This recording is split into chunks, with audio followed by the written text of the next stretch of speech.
Welcome to Solvetic, your channel to always learn technology easily. Below in the description, you will find useful links we used in this video.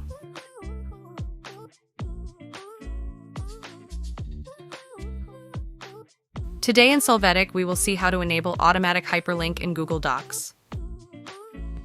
Open your Google Doc. After that, in the Tools menu, select the option Preferences.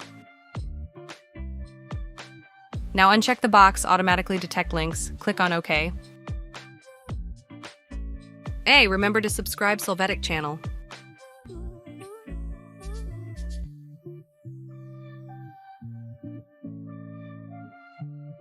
We hope it has been helpful for you. Here are links to watch more videos of your interest and subscribe to the Solvetic channel. Thank you.